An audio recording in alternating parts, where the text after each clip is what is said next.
Hi, I'm Paul, Phyllis's husband. I have a few pictures here I'd like to show you. The wonderful life Phyllis really had.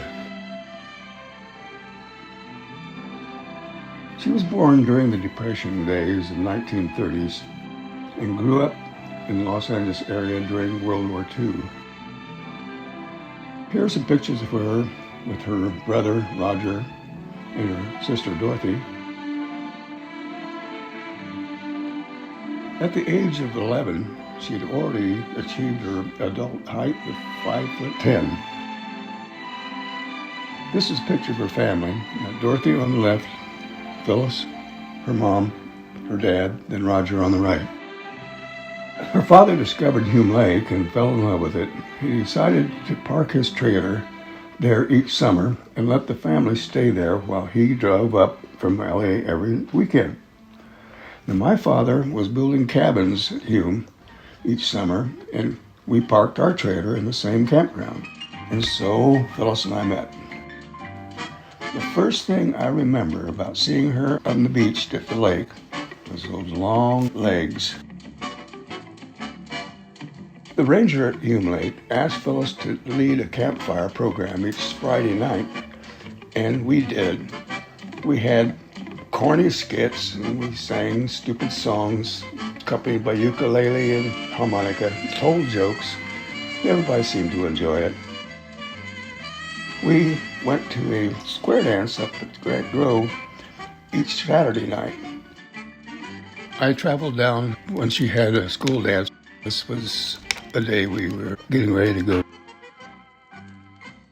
I built a sailboat one winter during wood shop, and I sewed a dark blue sail with 7 stars in the position of the Big Dipper.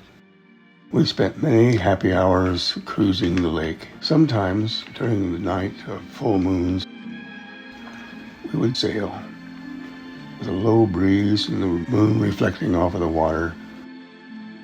But soon our friendship turned to love.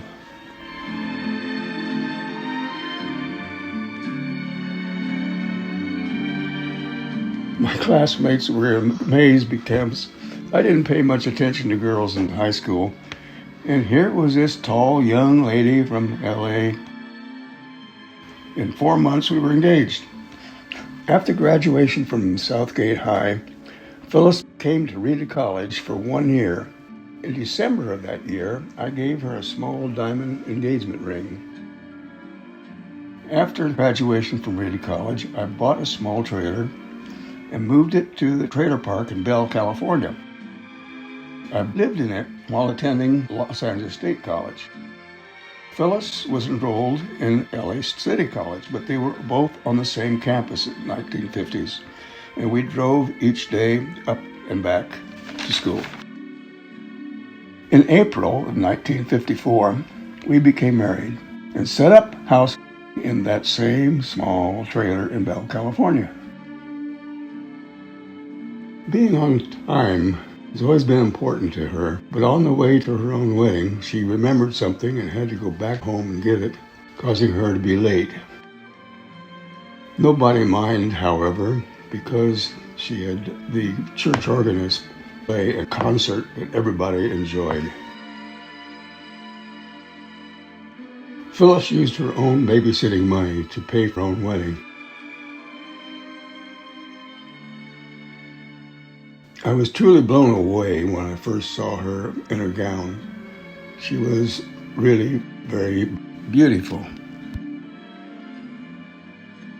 I asked my groomsmen to wear their own light gray suits, and only I had to buy those matching ties. By the way, I wore blue suede shoes, which some of you may remember was sung about by Elvis Presley. Everything went well without any hitch.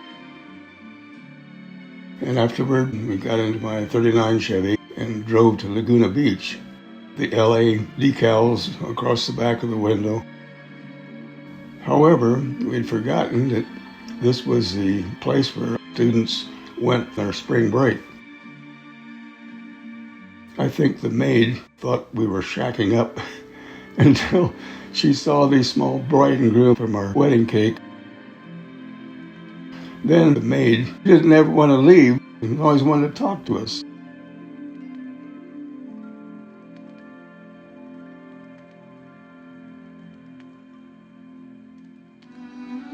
Phyllis's mother decided to raise a second family after Phyllis, Roger, and Dorothy were in their late teens. First came Bill. Here he is with his older brother, Roger.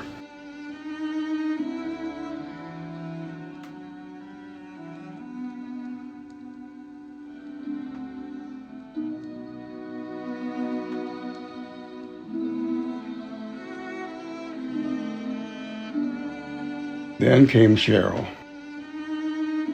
And here she is playing in the bay at Long Beach.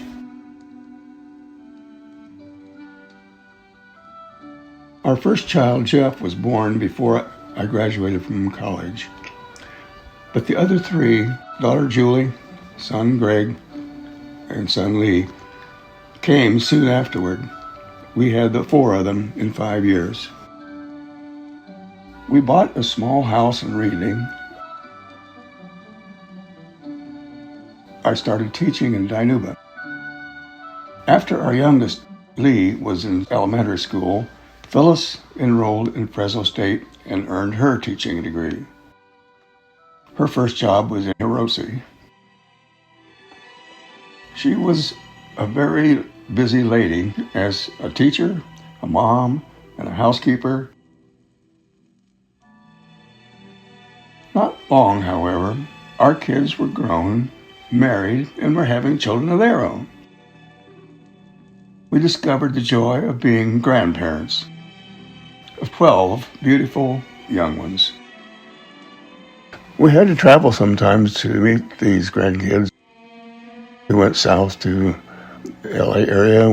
We went up to Auburn. We found that we could love on them, not have any responsibility for their discipline.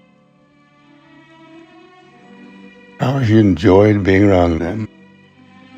Look at this. You can tell she's having fun. Phyllis loved to read to them. They're sitting in her lap. That's Anthony. And this was fun. It's easy to see how she loved these kids.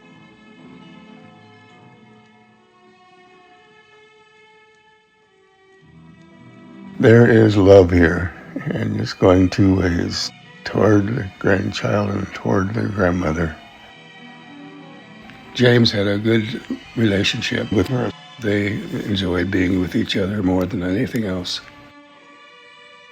And here we are again, enjoying grandkids.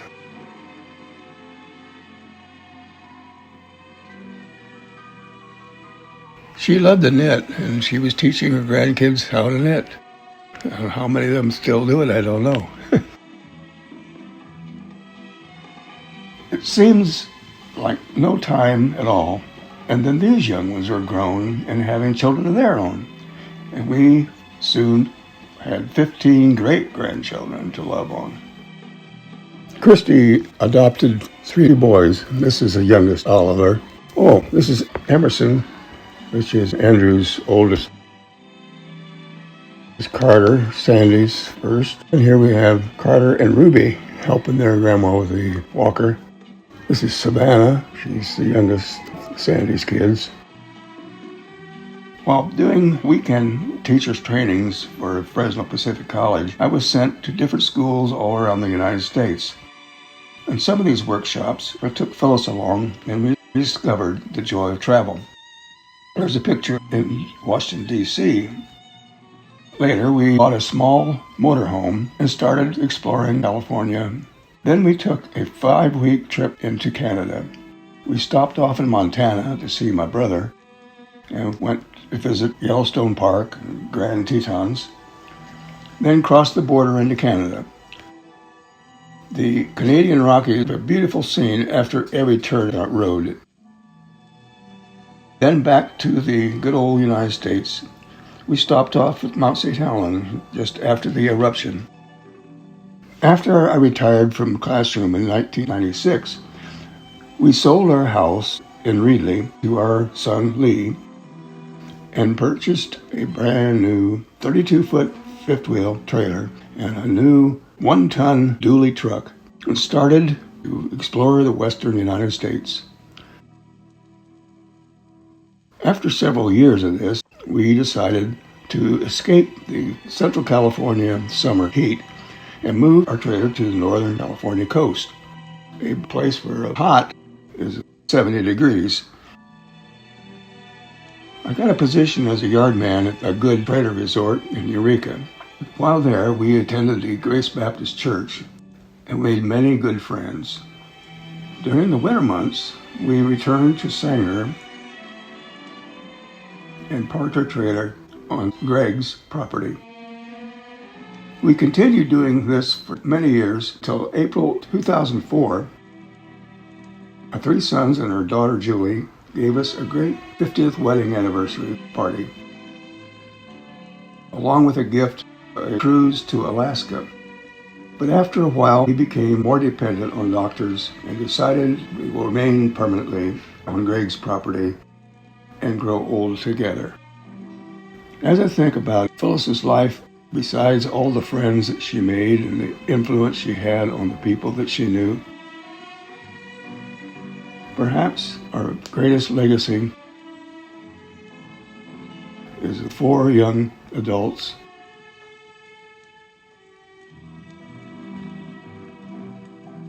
12 grandkids, and 15 great-grands. Here's Melissa's children, Mark, Claire, and Jason, and they live in Scotland. Jeffrey's children, Alex and Zachary, live in Hanford. Jeffrey is in Japan, stationed there in the Navy. Sandy's children, Carter, Ruby, Ethan, and Savannah, live in Reedley. These are Christie's boys, Joshua, Oliver, and Matthew. They live in Hanford. This is Sarah's son, Timothy. He lives in Alabama. Andrew's children, Emerson and Malin, live in San Luis Obispo. In her last days, Phyllis developed an attitude of thankfulness. Instead of saying, I have to go to the hospital or dialysis, she said, I get to go there.